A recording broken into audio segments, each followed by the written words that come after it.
Hey everyone, welcome to my channel. My name is Shanna-Kay. Today I want to talk to you about something really personal, my experience with fibroids. This is something that affected my body, my emotions, and my everyday life in ways that I never expected. If you're going through this, just know that you're not alone, and I do hope that my story can help someone out there. If you've had fibroids or if you're dealing with them now, I'd also love to hear your experience with that, and I'll do my best to answer your questions based on my knowledge and based on my experience as well. Before I start sharing my experience, I want to make it clear that I am not a doctor. Everything I talk about in this video is based on my personal journey with fibroids, what I went through, what worked for me, and basically what I've learned along the way.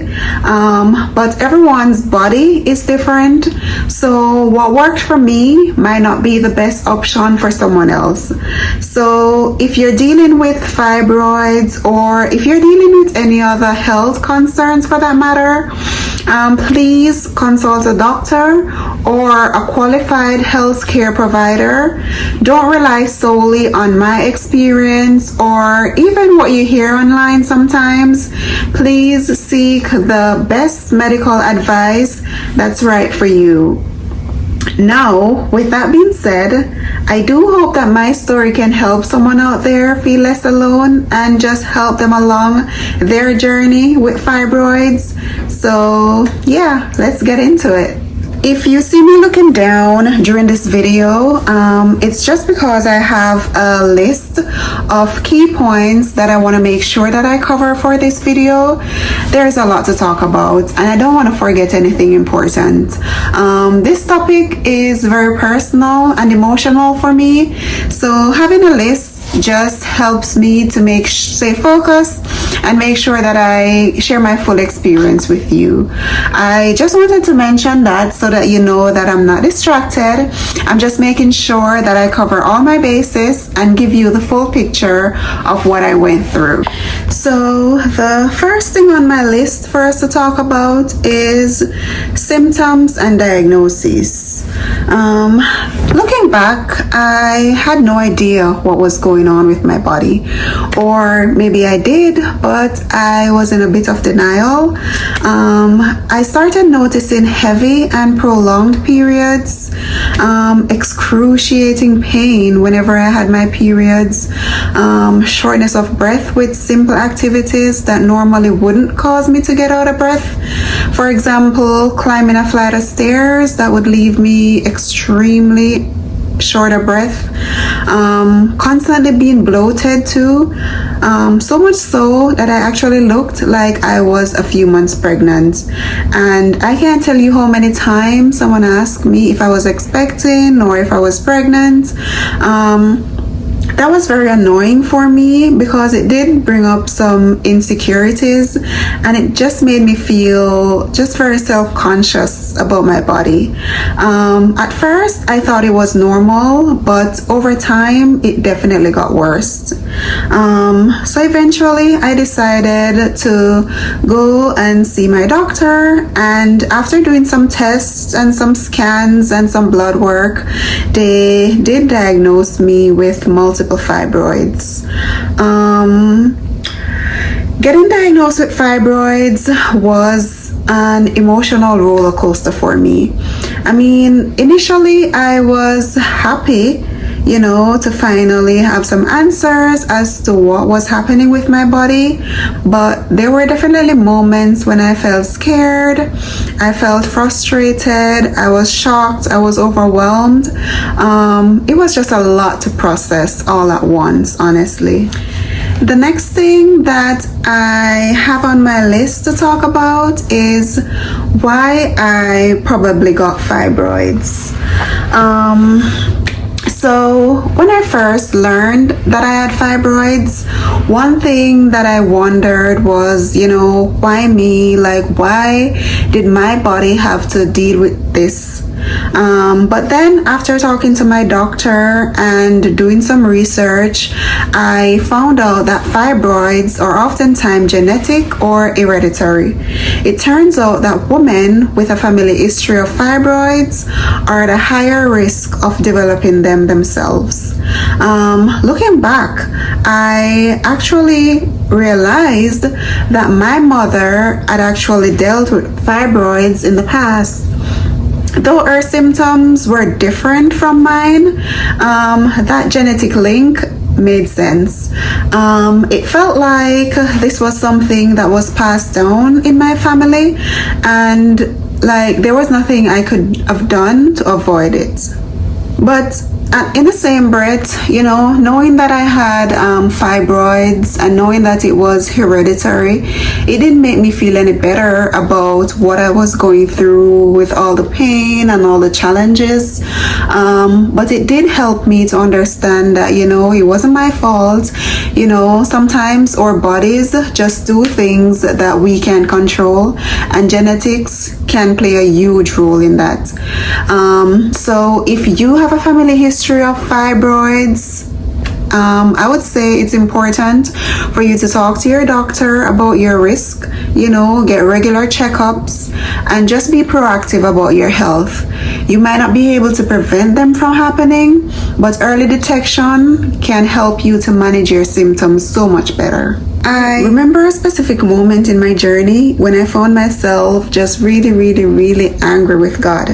I kept thinking, why me? Like, why do I have to deal with this pain? Like, why do I feel like my body is failing me?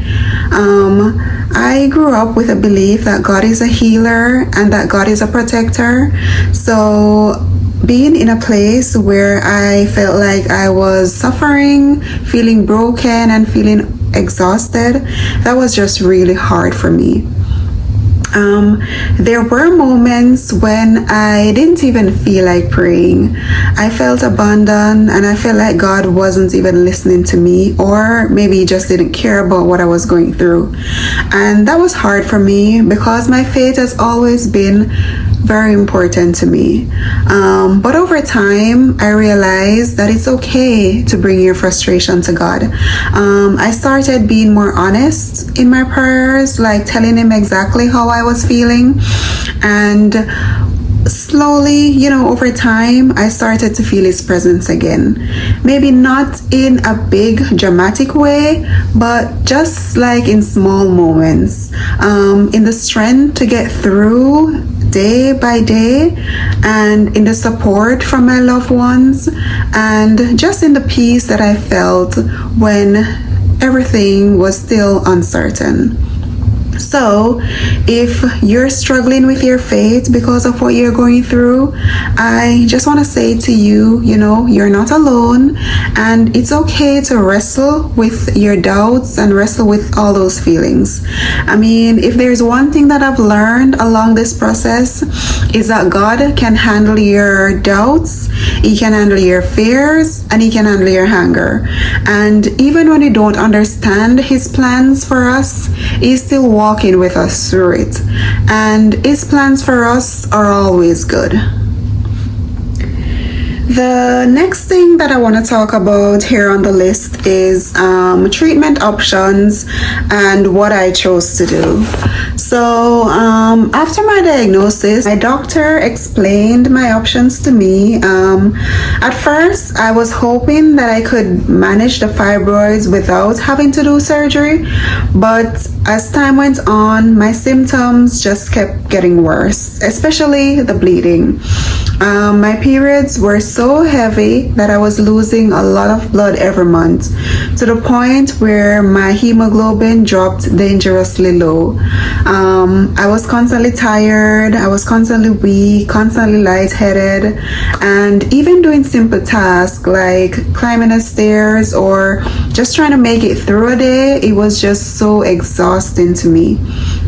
When I went to the doctor, they actually told me that my hemoglobin was so low that I was at risk for serious complications.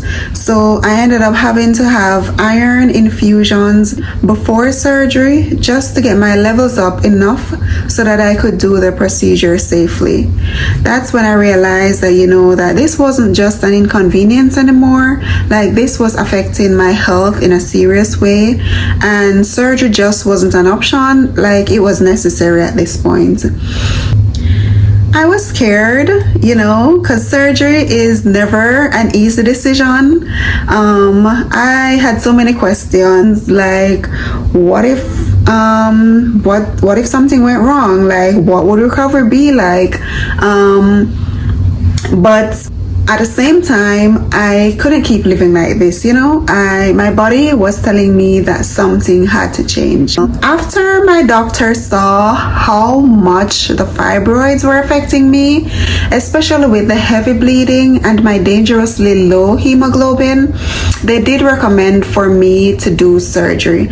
So I ended up having a hysteroscopy with biopsy, polypectomy with DNC, and all of this was done laparoscopically, and this was back in November of 2023. For those of you who don't know, a hysteroscopy is a procedure where they insert a small camera through the cervix to basically look inside of your uterus. In my case, they needed to see what was going on. They needed to take biopsy, and they needed to remove any polyps or just any abnormal tissues that were in my uterus. And they also did DNC, which stands for dilation and curettage. This was done to basically clear out the uterine lining, and polypectomy was done to basically remove any polyps that could have been contributing to my symptoms. Everything was done laparoscopically, which means that they only used some tiny incisions on my abdomen instead of our one large cut. They just used tiny incisions. One of my biggest fears about surgery was, aside from the procedure itself, was the possibility of being left with a big scar. Like, I did not want that. I knew I needed surgery, but there's a thought of having a large incision across my abdomen that just made me really anxious. I didn't just worry about how it would look, but I was thinking about like the longer recovery time, like how much pain I was gonna be in, and just how it would affect my body, in the long run, in the future, for whenever I am ready to have kids, and how it would affect things like that. That's why I was so relieved when my surgeon was able to do the procedure laparoscopically. So instead of one big scar, I only had a few incisions on my abdomen, and that made healing so much better. The scars are minimal, and honestly, that made a huge difference for me emotionally. Like, it allowed me to focus more on my recovery without feeling self-conscious about a large visible reminder of what I went through. Going into surgery, I had a mix of emotions. Like, I was relieved to finally be getting some treatment, but I was also nervous about the whole procedure. Surgery is never easy, and I didn't know how my body would react, but at that point, I knew that, this was not a choice. Like, my health had gotten to the point where it was necessary.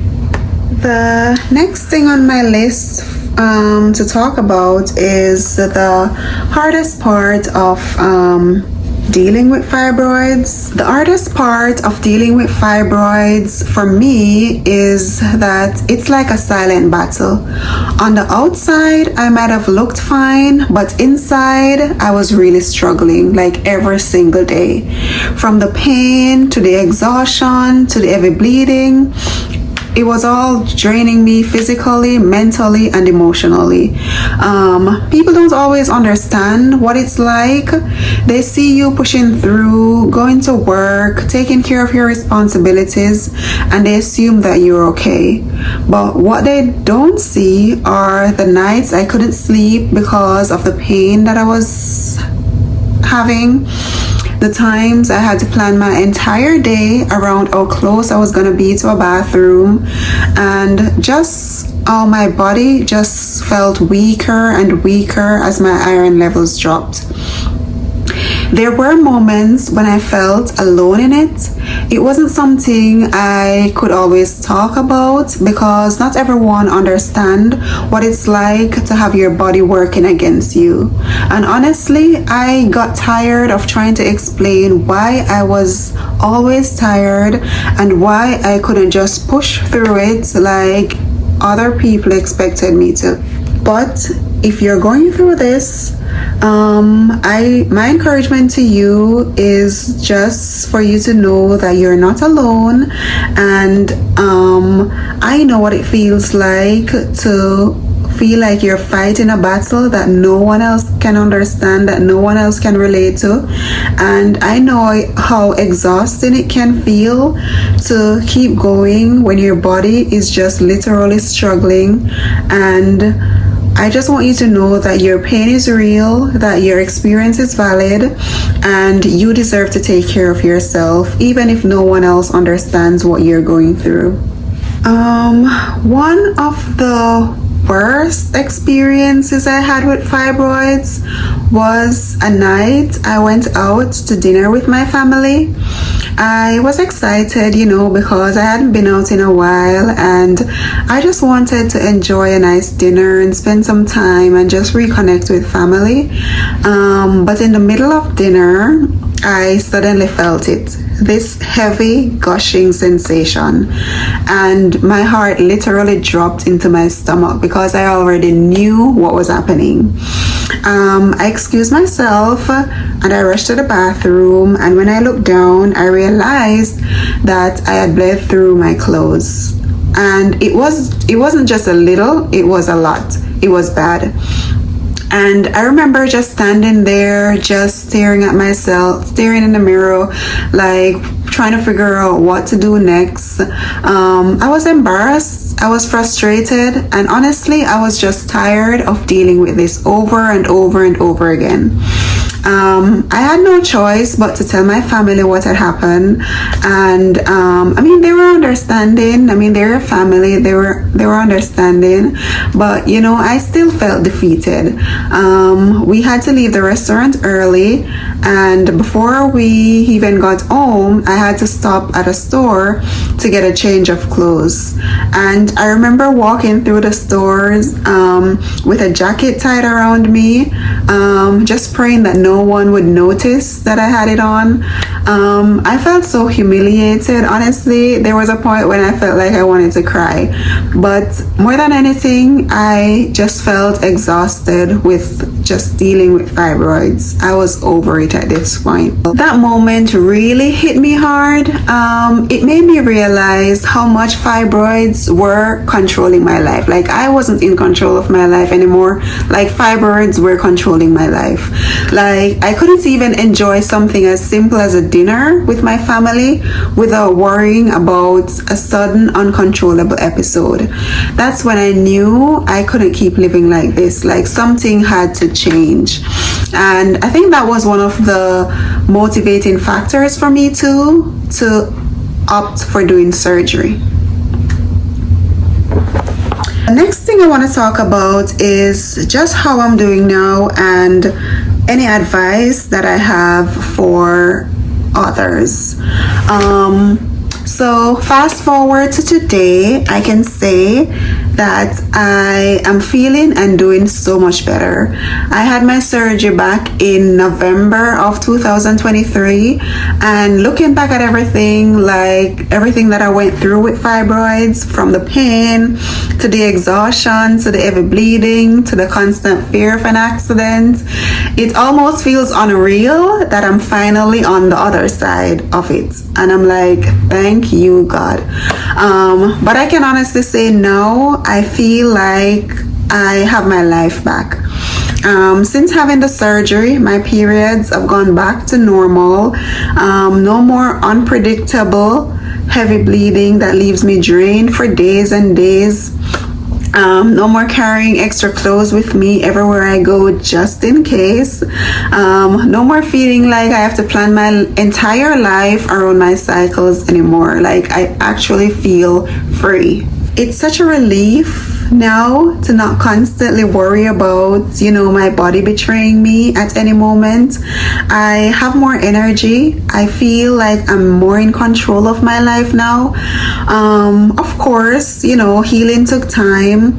I had to do a lot of work on my emotional health and on my physical health. But looking at where I am now compared to where I was, I know that I definitely made the right decision to have surgery. So, for anyone still going through it, just know that there is hope, and it might not feel like it right now, but you won't always be stuck in this place. Just keep advocating for yourself, keep searching for the right treatment. Make sure you seek multiple opinions, and most importantly, just take care of yourself, because you deserve to feel better. And with that, I just want to say thank you so much for taking the time to listen to my story. I mean, sharing this experience has been a way for me to process everything that I've been through. And I hope it can help anyone out there who is dealing with something similar or going through whatever they're going through.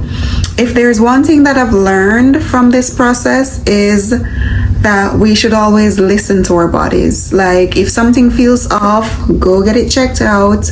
Advocate for yourself. And if you're dealing with fibroids, just know that you're not alone. There are so many of us out here who understands what you're going through, and there's always hope for healing, and better days are ahead.